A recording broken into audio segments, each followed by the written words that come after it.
and welcome to KIKAO, your weekly focus on Africa's agriculture. My name is Joe Agayo.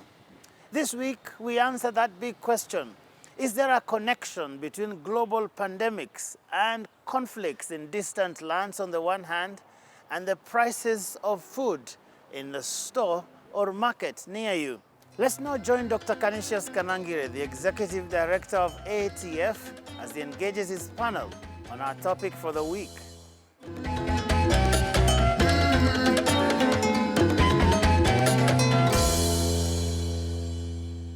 The prices of basic commodity across Africa and the world have skyrocketed in recent times. There have been many theories seeking to explain these trends, ranging from political events to global happenings, such as COVID-19 pandemic, the Ukraine-Russia conflict, and drought. In this episode of KIKAO, we will highlight these recent trends, their drivers, and the impact they are likely to have on food production, trade, and access in Africa. We will particularly focus on understanding how these global crises that are unfolding thousands of miles away are impacting rural villages on the African continent. Further, we will examine some actions that can be undertaken to deal with the challenge in both the short and long run. I'm Dr. Canisius Kanangire, the Executive Director, AATF, and on the program this week, I'm hosting Ambassador Carla Mukavi, the Food and Agriculture Organization of the United Nations, FAO, Kenya Country Representative, and Dr. Joy Kiru from the Department of Economics, the University of Nairobi, Kenya. You are welcome.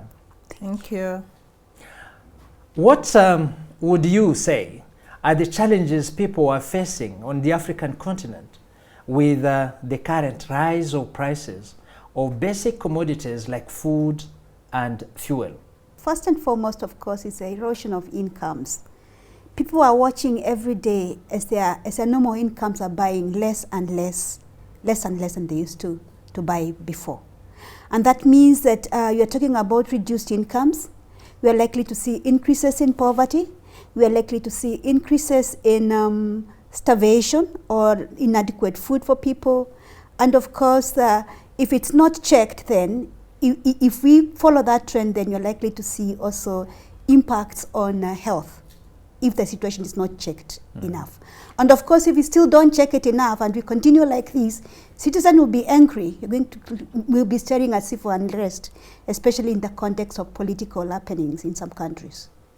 So there are so many challenges which can come with this rise of prices, going from malnutrition, which impact the health of people, and of course, food security is somehow related to security in general. That's true.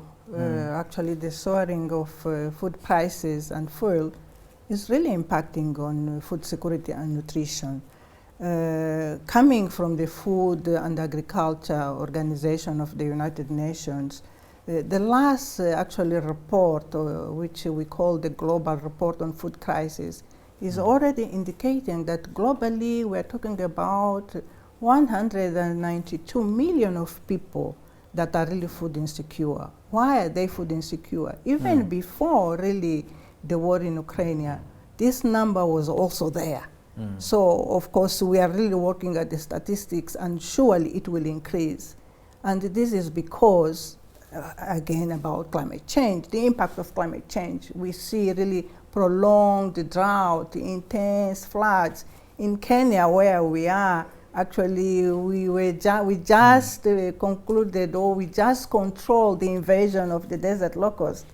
That really impacted again, on the communities, particularly in northern East Kenya, and this again really impacting on food and nutrition security of the communities. So to say that really what we are experiencing now with the soaring of food prices, it will really even deepen and impact even more on food security and nutrition. So tell me, how can you explain the current rise of the price of those commodities, especially food and fuel? Three main. Sorry. Yeah, Elder. Yeah, no, thank you again, ED. Actually, the soaring of the prices and what we see now is really a combination of factors, but really mainly the war in Ukraine that has really contributed to the disruption of the food supplies. Unfortunately, that's the reality. The world is global. We live in a globalized world. We are so interconnected. So what happened really, even if we think that is really far away from us, it really impacts us, impact on us. So to say that, of course, the disruption of food supply, it means that, of course, the food that we're really importing, because we have to take into consideration that both Ukraine and Russia are really very important suppliers of grains, of oil, of fertilizers that we in this continent are importing.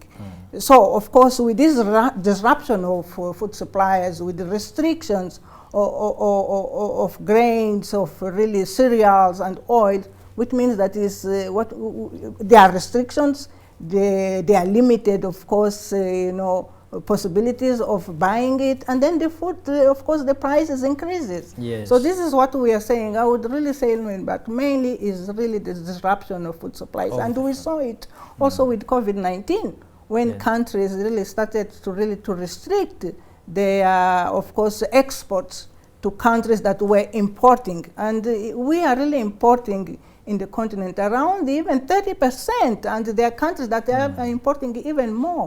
Wheat, cereals, fertilizers. So of course, if there is this disruption in the market, of course the price increases, and of course the impact is what we see. Joy, you wanted to say something, and yes, I was just trying to say that the main causes, of course, she's already gone into depth, but just in brief, the main causes would actually be those three.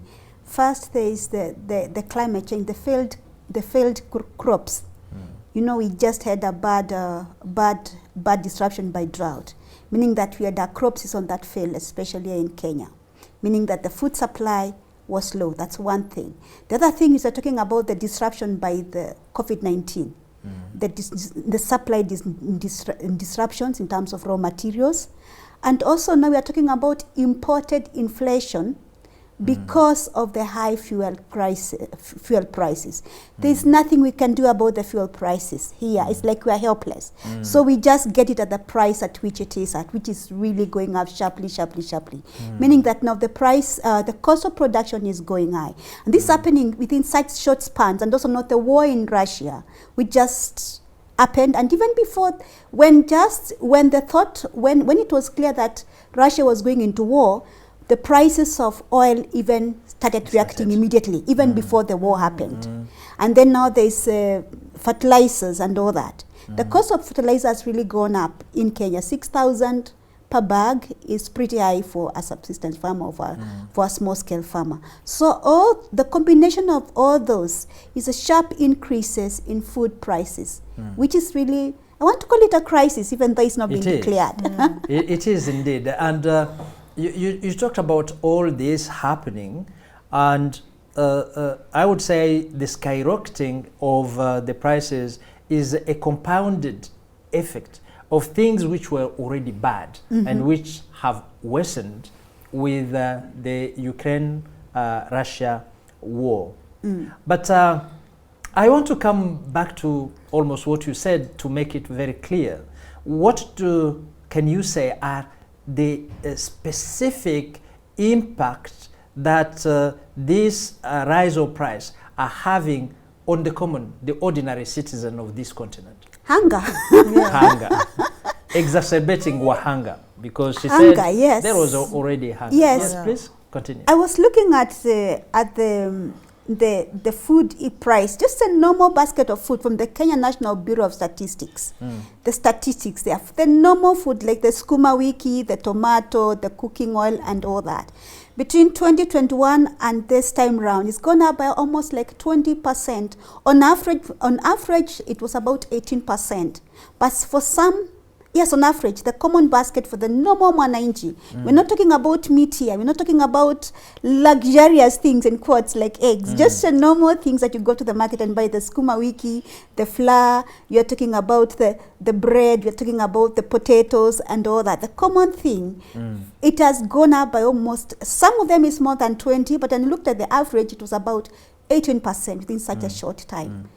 That is quite an increase. Hunger is increasing. And malnutrition for sure. Hunger, malnutrition, and of course deep in poverty. You know, we really have serious problems of access to food and particularly affordability. Because of course the communities will not have those resources, the income, you know, to be able, of course, really to access and to buy food. And of course, we see the combination of factors. COVID-19 had already left so many people, you know, out of their jobs. So which means that, of course, they are really in a situation of vulnerability.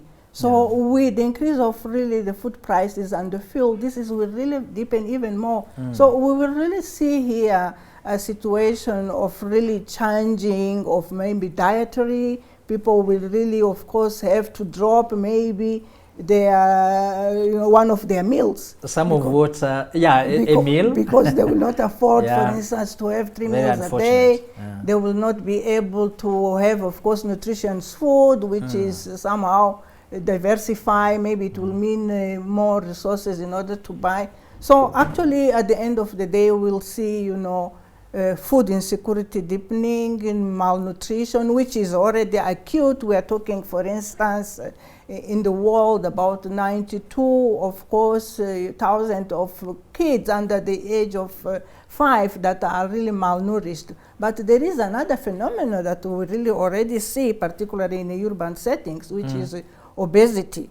People are not really eating healthy food because, of course, they don't have access, because it's expensive. It's going to be even more expensive. So you will go for fast food, non-nutritious food. So which means that you have, of course, to see obesity also increasing, which has a big impact, of course, on health conditions. On the health conditions. We have seen that the rising of the price have brought many challenges and came to worsen actually a situation which was already bad.